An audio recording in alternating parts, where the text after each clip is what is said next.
So, my name is Ed Stetzer, and what I am is from a professional perspective, I'm what's called a missiologist, and I have a PhD in the field of missiology, and that means what I do is missiology is kind of a multidisciplinary approach, but specifically my life now, I've become a researcher. I do research on church and culture to help Christians be more effective in mission and ministry. And so I'm going to talk today. I want to kind of begin with some foundational framework ideas. I have two sessions with you today. You've already had some amazing lectures and some just amazing scholars and thinkers. And so I just want to maybe contribute in some small way to the conversation we're having.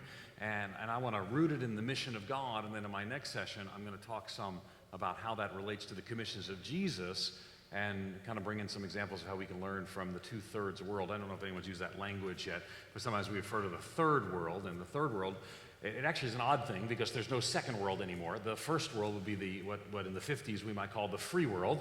The second world would be the communist bloc, the Warsaw Pact, and other countries related to such. And then the third world was the unaligned and the undeveloped world. Well, a couple of things were problematic with that. Of course, there's no second world anymore. But furthermore, the third world implied an order of priority when, as far as numerically, it's much different. And even in the Christian faith is much different. So sometimes you'll hear me say the two-thirds world, which is representative of population and increasing impact. I just returned 3 days ago from Brazil, where we have an office and do research there in Brazil. And in other countries around the world, we're doing research on church and culture to ask questions about how we can be more effective in ministry and mission there. And I will tell you, I was struck by the fact I spoke at a conference while I was there in Rio. I was up in the northeast. If you know Brazil sort of has a point to it. It points to Africa, and at that point is a city called João Pessoa, where my daughter lived for a semester when she was 15, and that was last year, and she speaks Portuguese, and we go there. I preached at a church there, kind of connected. But when I was in Rio, I spent a few days there finishing our research project. We're doing 2 research projects in Brazil right now. But when I went down to Rio, spoke at this conference, there were some American speakers, and there were some Brazilian speakers. And it was fascinating to me to watch some of the interplay between the speakers. And one of the reasons it was fascinating was to see the deference that the Brazilians paid to the Americans who were the speakers. Now, again, I think deference can be a good thing in many ways. But the deference here was one of teach us, speak to us, help us, to understand this concept or that concept better.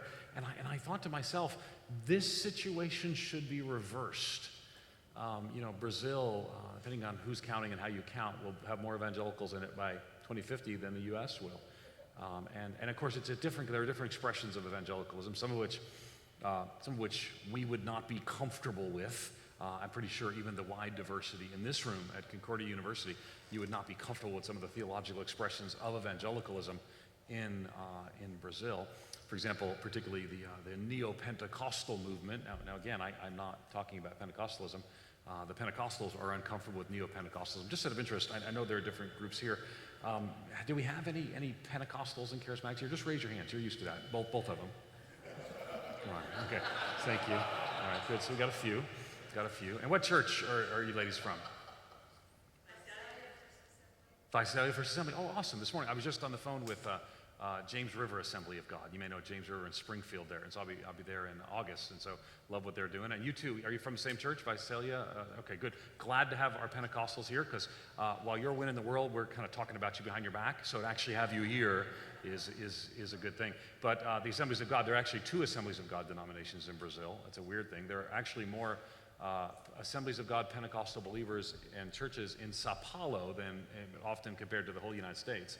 And so it's an amazing thing. But neo-Pentecostalism is a different kind of expression that is more akin to expression of shamanism, and sort of the way one of the most prominent neo-Pentecostal churches told everyone to buy $100 sneakers everywhere they walk. They would be blessed. They could give, and sold hundreds of thousands of these sneakers, made millions of dollars. One of the richest people in Brazil is the head of this church. And the Assemblies of God, your 2 sister denominations there, would not be particularly enthusiastic about them. So I'm not saying that there's without troubles and challenges in the two-thirds world, but I think having sat down with Sergio Quiros, who's my friend, my daughter lived with him, and having he's a there's no equivalent in the U.S., but he's a federal law enforcement official full-time.